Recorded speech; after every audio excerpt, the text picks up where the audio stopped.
A ver, Oscar, esta conversación nace a partir de la conversación, la entrevista, charla que tuvieron mi amigo personal Mirko Vidal con el libertario argentino Nicolás Moras, donde evidentemente tú estabas participando en el chat y no estabas muy de acuerdo con lo que él manifestaba en función del paleolibertarismo, sobre todo en la parte final de la intervención de Nicolás Moras, y criticó a la tradición judio-cristiana como base de lo que es la cultura occidental. A ver, quitando que creo que Nicolás Moras al final es un buen aliado y es un excelentísimo referente y que sabe una banda, o sea, es un tipo que conoce muchísimo. Por ejemplo, si vamos a hacer la comparación ahora con Nicolás Moras, vemos que él puede hacer videos y te dice, bueno, Elon Musk hace esto mal, hace esto mal, hace esto mal. Si yo lo quisiera comparar con lo que hizo Cristo en su momento, que Cristo prácticamente cuando él echa a los comerciantes del templo, lo que él estaba pidiendo era esa separación entre lo que es el comercio y la iglesia, porque el mundo espiritual, de hecho, la Biblia por eso es mucho más amplia que simplemente mirarlo como comercio, como dinero, como capitalismo, como... No se puede mirar de esa manera, no se puede buscar el inicio de, como decir, el principio de los enemigos del comercio ahí, porque yo creo que no está, es lo mismo que está haciendo él separando la paja del trigo. Ajá. Él hace lo mismo con capitalistas de ahora, por ejemplo, con el tema de la Biblia, él no hace eso. O sea, cuando Cristo echa a los comerciantes del templo, ni él ni Antonio Escotado hacen la salvedad de decir, oye, es que la iglesia no es comercio, la iglesia no es para comerciar. ¿Sabes lo que te digo? Entonces, son cosas que un poco a uno le tocan porque creo que, no voy a decir que hay poca honestidad intelectual porque ni él ni Escotado creo que son tipos honestos intelectualmente, simplemente creo que están equivocados y que me gustaría este tipo de cosas que conversarlas porque para saber bien si no hay una alternativa, porque en la Biblia hay otros muchos pasajes que Escotado no toca en el libro. Es que estás tomando un libro que no tiene nada que ver con la economía, que no tiene nada que ver con eso. O sea, de hecho, lo que se refleja ahí y lo que dice el mismo Cristo es, mi reino no es de esta tierra, o sea, como esto es otra cosa, ¿entiendes? El reino de Dios es para esta tierra, pero no es de esta tierra por cuanto viene de Dios. Esa es la interpretación correcta de la Biblia. Yo me voy a mandar con una expresión que ya le he dicho en mi canal. Nicolás Moras es un capo, ¿ok? El tipo es una enciclopedia. ¿Cuál es el problema que yo encuentro? Que es tan capo que cree que los demás somos estúpidos. Entonces, tomar un verso de la Biblia o de cualquier libro y sacarlo de contexto es muy fácil. Y la verdad es que Nicolás Moras tiene demasiado conocimiento como para que yo pueda permitirme pensar que no sabía lo que estaba diciendo. Para mí sí fue justamente lo que le estaba criticando a Agustín Laje, maniqueísmo. Tienes que leerte Los enemigos del comercio para que veas que todo ese conocimiento él lo sacó de ahí. Y después también tenemos que tener en cuenta que en Latinoamérica fue donde surgió esta teología de la liberación. En mi país, el padre Gutiérrez es peruano.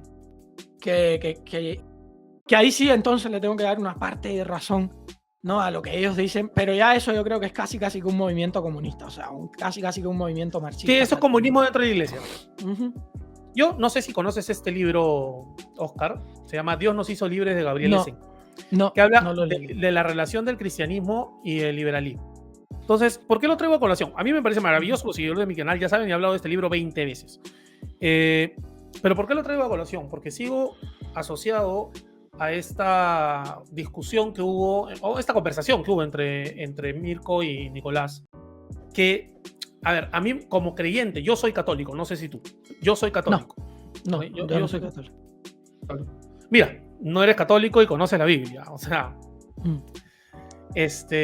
yo que sí soy católico, a mí sí me molestó la argumentación tan maniquea de Nicolás Moras, que le echó la culpa al cristianismo de lo que hizo Carlomagno, por ejemplo. O sea, ¿qué culpa tiene el cristianismo que Carlomagno haya sido un ignorante económico? Ninguna. Pero bueno. Es que si te fijas ahí en eso que tú estás diciendo también, sigue existiendo una contradicción porque pasa lo mismo con el liberalismo. Él muchas veces critica a estos políticos que supuestamente son liberales y que al final no lo son. ¿Y por qué no pasa lo mismo con el cristianismo? O sea, ¿entiendes lo que te digo? ¿Por qué son incapaces de hacer lo mismo?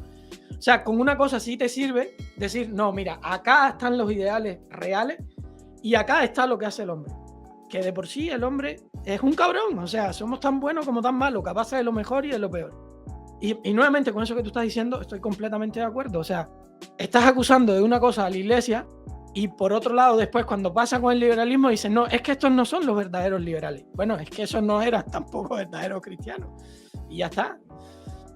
Y Edmund Burke, que es reconocido como el padre del conservadurismo moderno, que era liberal, dice: los hombres de mentes intemperantes no pueden ser libres, sus pasiones forjan sus grilletes. Lord Acton dice: la libertad supone no estar sometido al control de los demás, eso requiere control sobre uno mismo. ¿Y por qué cito esto? En el Perú, por lo menos entre el grupo de liberales peruanos de YouTube, se escucha mucho la expresión de esto mancha el nombre del liberalismo, esto mancha el nombre del liberalismo, esto mancha el nombre. Pues yo voy a ser duro con Nicolás Moraz, a pesar de que lo admiro en su nivel de conocimiento. El tipo, vuelvo y repito, es una enciclopedia, qué bestia lo que sabe y lo que ha leído. Yo voy a ser duro con Nicolás Moraz. Yo creo que ese tipo de actitudes maniqueas son las que realmente manchan el nombre del liberalismo. ¿Por qué? Porque pintan el liberalismo como haz lo que te dé la gana sin que te importe nada más, olvídate de todo lo demás, no dejes que nadie te controle, ni que nada te limite, haz lo que quieras sin ser responsable de tus actos. Y para mí, yo no concibo la idea de libertad sin asociarla indivisiblemente de la responsabilidad. No sé si tú estás de acuerdo conmigo. Sí, es que yo creo que el liberalismo es eso. Por cierto, mencionaste a Lord Acton y a quien otro mencionaste, creo que los dos son conservadores, los dos que mencionaste. Por eso para ellos no van a ser autoridad. Pero el liberalismo sí tiene una base, la base del liberalismo es cristiano. Esto quiero que lo sepan todos los que están viendo ahí, que la base del liberalismo es cristiana, ¿ok? Para que no vayan a irse a otro lado. Rapidito, en este libro dice, el liberal es cristiano, aunque el liberal no lo sepa. Es Génesis. O sea, el libro donde se dice que todos los hombres fuimos creados iguales, es Génesis. Es en la Biblia de donde sale que todos los hombres, blancos, negros, chinos, jabaos, bichos, mujeres, lo que sean, o sea, todos fuimos creados iguales. La base de que todos fuimos creados iguales, o sea, la base de la igualdad ante la ley, es bíblica. No es de... Eso te lo va a reconocer. Yo creo que hasta el mismo Nicolás Moraz o cualquier liberal te lo va a reconocer, ¿ok? Pero es que además, el principio del liberalismo, claro que ha habido muchísimo... pero el principio del liberalismo también es cristiano. O sea, es John Locke. El principio del liberalismo es John Locke. Y tampoco él puede discutir que era cristiano. O sea, tampoco él puede discutir que era un hombre que no era religioso. Pero yo sí quiero que les quede eso claro y estoy seguro que Nicolás Moraz también lo reconocería. No creo que él vaya a decir que no. La base del liberalismo es la ley natural y la base de la ley natural es que todos los hombres fuimos creados iguales. Todos, absolutamente todos. Y ahí es donde está la diferencia entre cualquier otra cultura que no tenga esa tradición judío-cristiana. Pero ellos, los autores que toman como referencia, principalmente es John Locke y Adam Smith. O sea, eso es lo que ellos toman. Y de Adam Smith casi siempre se habla nada más de la riqueza de las naciones, pero yo les recomiendo también que se lean, porque él también era reconocido como filósofo social, digamos, por decirle de alguna manera, que tiene un libro que se llama La teoría de los sentimientos morales, que también está muy bueno. O sea, está muy bueno. Él habla... Y a veces la gente piensa que hay una contradicción entre un libro y otro. O sea, puede estar pasando exactamente lo mismo que de Nicolás con la Biblia. O sea, él ahí te dice que hay algo dentro de los seres humanos que lo hacen obrar de buena manera. Aunque sea simplemente, de nuevo, por su propio egoísmo. Aunque sea nada más para decir, ay, le regalé una moneda a un pobre, o hoy adopté a un niño, o no sé, pero aunque sea nuevamente por egoísmo, los seres humanos también tienden a actuar de esa manera. Por eso, a veces se mira o un pedacito nada más de un libro, en lugar de tomar todo el pensamiento completo, y es muy complejo hacer un análisis de esa manera. Efectivamente. Entonces, analizar algo excluyéndolo de su contexto o mirándolo anacrónicamente desde un enfoque pasado o posterior al contexto en el que ese evento, ese fenómeno se dio, es inútil. Es un mal análisis, no sirve para nada.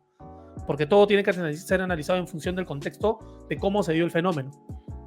¿Okay? En este caso, la Biblia o algún escrito de, no sé, de Rothbard o de quien sea, ¿no? Todo es hijo de su contexto y todo tiene que ser analizado así. Para ti, ¿por qué es importante la moral por qué es importante la tradición judio-cristiana asociada al liberalismo. A ver, lo primero que quiero decir es que yo no soy un moralista. Lo que pasa es que sí creo que a medida que uno va creciendo un poquito, por el propio egoísmo de que vaya mejor la sociedad, es mejor hacer las cosas bien tú. Hasta mirándolo desde ese punto de vista, ya no mirándolo desde un punto de vista cristiano, de que también pienso que en parte tiene su dosis de egoísmo, que es voy a hacer las cosas bien para no irme para el infierno. Si lo miras desde un punto cristiano, para que no me jodan, me voy a portar bien. No, pero es que incluso si tú haces ese tipo de cosas, o sea, el tema de haz con tu prójimo como a ti mismo, pues si tú aplicas eso a tu vida, te vas a dar cuenta de que las cosas van funcionando mejor, por lo que sea. Y que la sociedad, si todo el mundo va actuando de esa manera, va funcionando mejor. Ahora, ¿qué es lo que hace el liberalismo? El liberalismo lo único que, digamos, en lo único que interviene es en decir, estas son las reglas mínimas para que una sociedad pueda funcionar bien. O sea, son estas. Y por eso yo sí creo que la interpretación que John Locke le dio en el liberalismo a un sistema social, a la creación de unas bases mínimas, es lo más cercano que hay al cristianismo. De verdad que lo creo firmemente, o sea, lo creo de verdad. Fíjate que lo que te da la Biblia son códigos morales. Y incluso te dice, al César lo que es el César, al final te dice, o sea, olvídate de eso porque eso no tiene nada que ver contigo, ¿ok? Tú aplícate estas normas y lo demás, que hagan lo que quieran. O sea, esas normas son para ti. Al César lo que es del César, la interpretación bíblica de eso es un tema del mundo, es un tema mundano, y aunque el reino de Dios es para el mundo, lo del mundo no es del reino de Dios. Ojo, que esto es una cosa en la que la gente se confunde bastante. El liberal no tiene que estar a favor de. Lo que no puede estar a favor es de que el Estado regule tal cosa. Porque esto es una confusión muy grande que yo veo. El liberal no puede estar en contra de la ideología de género, por ejemplo, de que la gente cambie de sexo y que no sé qué. A ver, yo sí puedo estar en contra. Lo que no voy a pedir nunca jamás es una intervención estatal en ese caso. ¿Ok? Pero yo sí puedo estar en contra y a favor de lo que me dé la gana a mí, porque eso va en mi moral. Siempre y cuando yo no le diga al Estado, métele una multa a este por hacer esto, mete preso a este por hacer esto y pida la intervención estatal. Hay una confusión bastante grande ahí en eso que tú estabas diciendo y quería aclararlo. Y con respecto a lo que es el libre albedrío y por lo que ningún comunista, esto quiero que quede clarísimo, ningún comunista puede ser cristiano, no existe, eso no existe. Comunista cristiano no puede existir, es porque el libre albedrío es totalmente opuesto. Yo a veces, desgraciadamente, veo algunos católicos que dicen que son positivistas, que no son ellos naturalistas, sino que son ellos positivistas, y me quedo así, digo, es que no puede existir encuentro.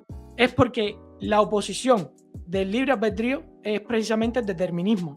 O sea, es como que nosotros estamos determinados ya, y lo que va a pasar y no se puede hacer nada. Entonces no existe el libre albedrío. Entonces, por tanto, Dios no existe y por ahí para allá todo lo que eso implica para cualquier persona que cree en Dios. Ya, si eres determinista, pues estás determinado. O sea, no hay vuelta de hoja ahí. Y yo les recomiendo que estudien lo que es el determinismo y lo que es el libre albedrío, porque esto es un tema que es fundamental a la hora de ser o comunista o socialista o colectivista en general o de ser liberal. Eso es un punto crucial. ¿Por qué crees que la región está en estándar? ¿Y cuál es la autocrítica para los liberales de la región? Y yo creo que, a ver, esto es una pregunta demasiado difícil de responder porque ya venimos prácticamente de un siglo así. O sea, hay países que han salido un poquito, como Chile, que han sacado un poquito la cabeza y ahora mismo van para abajo de nuevo. Y yo no sé, yo creo que nos ganaron realmente la batalla cultural, sin duda. O sea, nos aplastaron en Latinoamérica de una manera brutal. Y ya está, o sea. Y después, yo sí lo que no me creo es que no, porque los liberales están todos divididos. Yo eso lo veo bien. Yo veo excelente que existan los Nicolás Morás, los Tipito Enojado, o sea, que somos una banda y que todo el mundo piensa diferente. Son lo más normal del mundo. Y yo creo sobre todo que el tema de las dádivas del Estado, ¿no? Estos regalos estatales, no sé hasta qué punto la gente ha estado dispuesta, sobre todo en América Latina, a intercambiar la libertad por ya ni siquiera es por seguridad, porque no me está jodiendo. O sea, tenemos, por lo menos el sur del continente es muy violento, hermano. La gente dice que en Estados Unidos la gente se matan con armas. Busquen ustedes las noticias de sus países. Busquen ustedes la cantidad de gente que matan en Venezuela y busquen ustedes la que matan en Estados Unidos. Estados Unidos tiene 320 millones de habitantes, 2.000 personas en homicidios. Venezuela tiene 11.000, teniendo muchísimos menos millones de habitantes. Yo te diré, el otro día, hace un par de años, estaba buscando el dato, y te digo, no, un par de años, sí, bueno, ya casi un par de años, ya estamos en 2022, que bestia, maldita pandemia. Estaba buscando los datos, porque al Perú, aquí los medios de comunicación te pintan que el Perú es invivible, ¿okay? El Perú es prácticamente Sinaloa, ¿ok? Así es el Perú para los medios de comunicación. Yo estaba buscando las estadísticas, porque me gusta verlas. Y en el Perú, un país de 33 millones de habitantes, al año 2019 habían 2.500 homicidios al año. ¿Sí? Homicidios al año, 2.500. Muy por debajo del promedio de la región. Muy por debajo del promedio de la región. Obviamente la región la suben Colombia, Honduras, El Salvador, México, la suben, ¿no? Pero Perú muy por debajo del promedio de la región. Y aquí te venden el país como si fuera una selva en la que no se puede vivir, en la que la gente se anda matando, y no. Y en Estados Unidos, donde la gente puede tener armas, la gente no se anda disparando porque no me cae bien tu cara y pum, te meto un balazo. Yo te quiero hacer una pregunta. ¿Tú eres anarcocapitalista? No, ni soy. Yo tampoco. Yo soy minarquista. ¿Sí? ¿Tú consideras que en el anarcocapitalismo también hay una especie de hombre nuevo? A ver, yo lo que considero con respecto al anarcocapitalismo, hay una frase de Mike Tyson que a mí me gusta mucho, que Mike Tyson decía que todo el mundo tiene un plan hasta que le pegan en la cara. O sea, y eso es lo que yo creo en el anarcocapitalismo. O sea, que ellos están soñando, porque recuerda, también el comunista es anarquista, ¿no? El comunismo no es este socialismo que hay detrás. O sea, ellos suponían que pasando por ese proceso que pasó la Unión Soviética, Cuba y todos los países comunistas del mundo, o que intentaron ser comunistas en el mundo, se iba a llegar a ese comunismo que es el paraíso en la tierra. O sea, eso es el comunismo. Es la venta de la Biblia, pero sin Dios. ¿Ok? Lo vamos a hacer nosotros los hombres en la tierra. Y todos vamos a ser buenos y nos van a gobernar los ángeles y todas estas cosas, pero entre nosotros mismos. ¿Ok? Y como este es el mundo que hay, que es lo otro que veo con los anarquistas, es como que no se dan cuenta que este es el mundo que hay, macho. Sí, tú puedes soñar con que las margaritas y los unicornios corriendo por los arcoíris y todo lo que tú quieras, pero este es el mundo que hay. Este es el mundo que tenemos a día de hoy. Y eso no va a cambiar. Ya está, perdiste, mijo. Perdiste porque no te estás adaptando al mundo. No te estás adaptando al mundo que hay, el mundo real. O sea, y el mundo te va a pasar por encima. Sin duda. Yo tengo una postura en función al liberalismo. Muy probablemente tú no estés de acuerdo conmigo, pero te la voy a comentar para ver cuál es tu posición al respecto. Yo creo que el liberalismo es una teoría económica, social, política y de derecho, es decir, jurídica, amoral. O sea, que no tiene una carga de valores implícita en sí misma. Pongo un ejemplo. Si un liberal pasa por un incendio y hay una persona atrapada, el liberalismo no te va a decir necesariamente qué tendrías que hacer en esa situación. ¿Ok? Podrías apoyar, podrías no apoyar, etc, etc, etc. Por eso yo creo que no tiene una base moral. Lo que sí creo que tiene es una base ética. La moral no es lo mismo que la ética. La moral es un conjunto de principios de acción para discernir entre lo bueno y lo malo. La ética es unas normas de acción. ¿Okay? ¿Cuál es la ética liberal? El principio de no agresión. Punto pelota. ¿Okay? No sé si tú coincides con eso. Nunca me lo había planteado así. Es bastante interesante. Sí había escuchado la parábola del extintor. Que es mucho más larga, por cierto. O sea, el extintor es mi propiedad. Yo no he escuchado la parábola del extintor. No, es de la casa que se está quemando y tú agarras un extintor que no es tuyo y te pueden decir no, porque ese extintor no es mi propiedad, no te lo quiero prestar, pero se está quemando la casa. O sea, hay un niño adentro, o sea, ¿sabes lo que te digo? Y esos son los dilemas que yo creo que en una sociedad en CAP son muy complicados de responder. Pero si tú tienes un cuerpo de bomberos, creo que ahí no hay mucho tema. O sea, el cuerpo de bomberos va, apaga el incendio y se acabó. Ahora, y esto retruco lo de la moral, porque quiero centrarme en el tema de la importancia de la moral dentro del liberalismo. Visto así. Y ojo, aquí vuelvo un poco con lo de Nicolás Moraz, porque Nicolás Moraz en su conversación con Mirko dice que el liberalismo sí es moral porque se centra en el valor principal ¿qué es la libertad? Yo aquí discrepo, porque la libertad no es un valor. Yo ni siquiera estoy de acuerdo con que es sea el valor condición principal del liberalismo. Creo que es la vida. Yo te digo, ni siquiera lo considero un valor. Es una condición inherente al ser humano. No es un valor moral la libertad. Es un derecho humano por cuanto es una condición inherente del ser humano, de todos los miembros de nuestra especie, concebidos hasta su muerte. ¿Okay? Entonces, si la premisa parte de que la libertad es un valor, creo que la premisa es equivocada en origen. Y yo estoy de acuerdo contigo, para mí es más importante la vida que la libertad. Claro, es que sin vida no hay libertad. Si yo te mato ya no eres libre. O sea, es así, o si no naces no eres libre. Entonces yo, incluso ahí en el tema aborto, obviamente por eso es que yo creo que el aborto es antiliberal por completo. Nunca se me pasa por la cabeza en ese tú que comentabas de César Vidal en Un Mundo que Cambia, habla de 1.700 millones de vidas perdidas. 1.400 creo que son, 1.400. No importa el número, son una pila. Sí, 1.400, la población de China entera. La población de China entera, exacto. De vidas perdidas de seres humanos solamente en los países donde es legal, a partir de 1920, que fue legalizado por primera vez en la URSS. En la Unión Soviética, sí. ¿No? Entonces, solamente en esos casos, ya ni siquiera considerando los números recontrainflados que se meten las femibolches, solamente donde es legal, 1.400 millones de personas menos en el mundo por este acto que a mí me parece insostenible, despreciable y que... insostenible no es, va a seguir ahí, o sea, va a seguir ahí. Pero indefendible, digamos. Indefendible, despreciable y que, como tú has dicho hace un rato, es absoluta, desde mi punto de vista, es absolutamente antiliberal. Si no puedes respetar la vida de un ser humano, no puedes respetar nada más. No, es que a partir de ahí ya no hay nada más. O sea, si te pican en trocitos, a partir de ahí ya no hay nada más. ¿Tú qué piensas de la adopción homoparental? A ver, este es un tema, yo creo, complicado a todo nivel. Yo creo que los niños merecen padres, pero los padres no merecen hijos.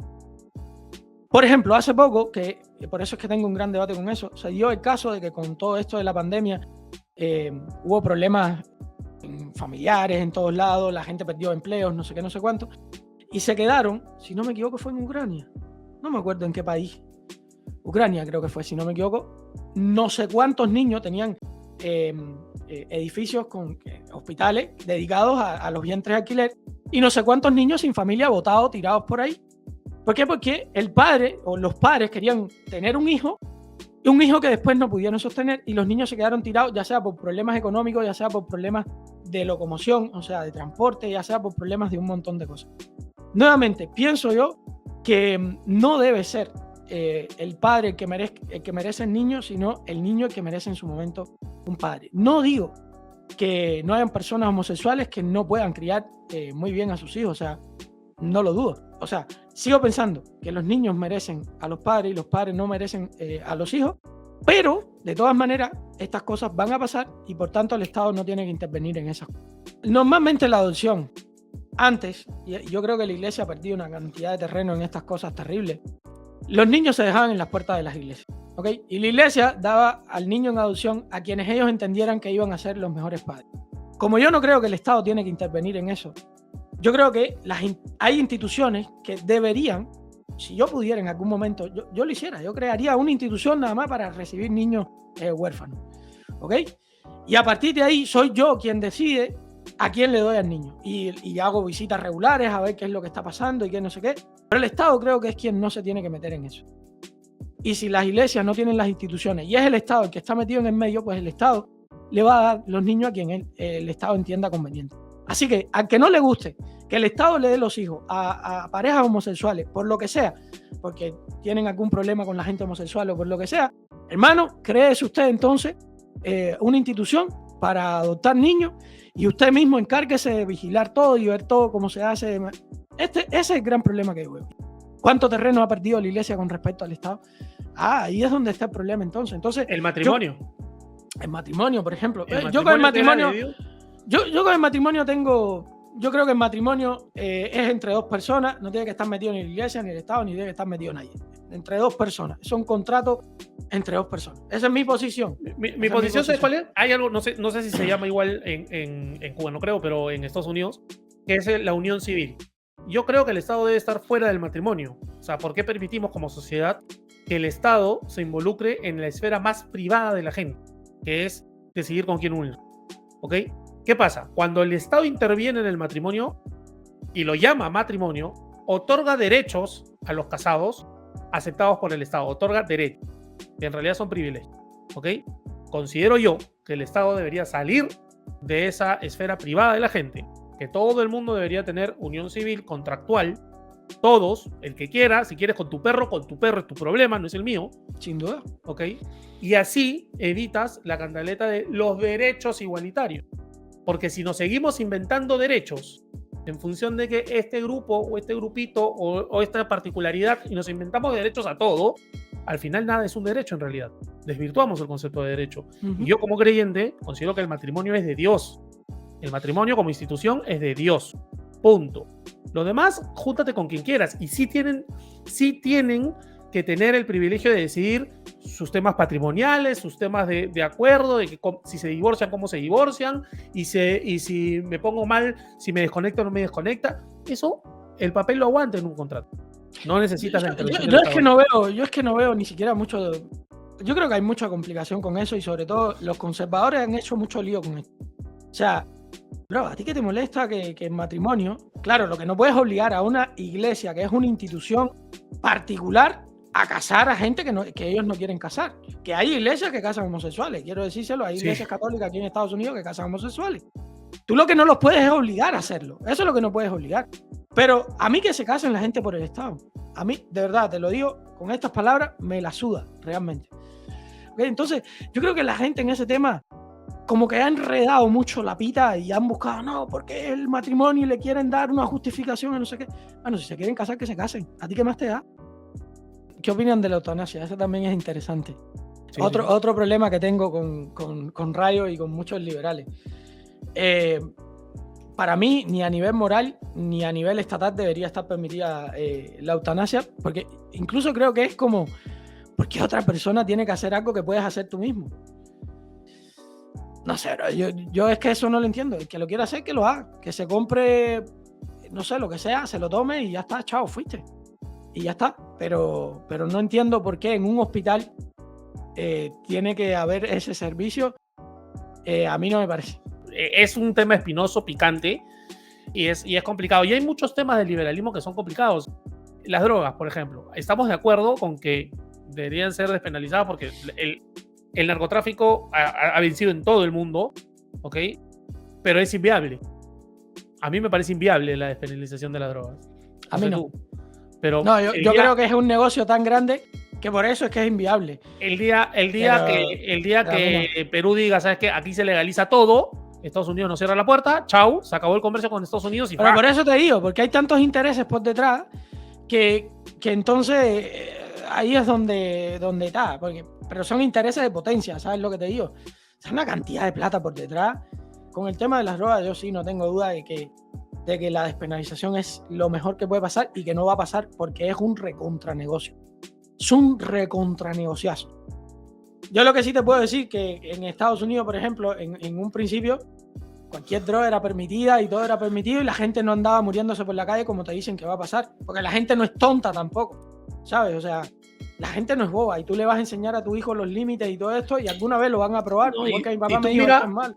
Y tú mira Ámsterdam. En Ámsterdam los estudios dicen que la gente que vive en Ámsterdam no es asidua consumidora. Los que consumen en Ámsterdam por la calle son unos locos caminando por ahí, son los que viajan de lugares donde está prohibido para darse el living, la vida loca por allá. ¿Me dejo entender? Pero esas son vacaciones. La gente que vive ahí no adopta ese estilo de vida. ¿Cómo ves a los jóvenes si están receptivos o no a este nuevo tipo de ideas? Lo que pasa es que yo creo que es un mensaje atractivo porque normalmente en la juventud uno busca lo que es como... Voy a utilizar la palabra revolucionario, aunque quizás no sea la más indicada aquí, pero sí muchas veces el joven es rebelde. O sea, el joven trata de hacer en muchas ocasiones lo contrario a lo que está establecido. Y en este momento eso yo creo que conviene bastante. Aparte que yo creo que el pensamiento más revolucionario de la historia, si me permite el uso de la palabra, es el pensamiento liberal. O sea, fue no al esclavismo. La esclavitud era una institución, o sea, milenaria. Siempre los hombres habían adoptado la esclavitud como si fuera algo muy común. O sea, esclavizar a un ser humano era como esclavizar una vaca. No, las vacas no se esclavizan, tío, pero era normal. En el sur de los Estados Unidos, la justificación para mantener a los esclavos era esa. Por eso yo digo que el pensamiento liberal es el más revolucionario, porque en ese sentido dice, sí, los tienes que liberar, pero les tienes que dar las mismas oportunidades. Mucho cuidado, porque esto es una cosa que yo le dije a Rubén Gifert, que es un buen amigo también, tiene un canal, no sé si lo conocen, en el español. Yo se lo dije en un debate sobre positivismo. La democracia, ¿cómo es la propuesta de su democracia directa? Pero yo tuve un debate de él tuve un debate con él, lo que pasa es que él sabe mucho. Él es también como Nicolás Moraz, o sea, debatir con esa gente que sabe mucho es muy complicado, pero hay cosas que para mí son muy básicas y que ahí no voy a hacer nunca. Y con respecto al positivismo y al justnaturalismo, yo le decía, ay, pero Rubén, entonces ¿cómo juzgamos a los nazis? Porque esas leyes positivas, ellos estaban aplicando, muchos de ellos dijeron, yo cumplí órdenes que estaban en la ley. O sea, ¿cómo entonces tú puedes juzgar, por ejemplo, a un nazi que metió a niños en cámaras de gas? ¿Cómo tú lo juzgas? Bueno, tuvieron que aplicar ahí el justnaturalismo, tuvieron que aplicar la ley natural. Si no, no lo puedes juzgar. Entonces, ahí es donde yo voy y digo, mucho cuidado con el positivismo. Oscar, no te quiero quitar más tiempo, ha sido delicioso conversar contigo, hermano. Igualmente. Te voy a lanzar 3 picaditas. ¿Jones o Miocic? No, gana John. ¿Colbyton o Masvidal? Covington. No, quiero que gane Masvidal. Pero Covington. ¿Usman o Chimaev? Uy, te puse problemas. Tengo que ver a Chimaev primero. Tengo que ver a Chimaev primero con ¿Usman o Chimaev? Usman. Si es directo, Usman. Voy con Usman.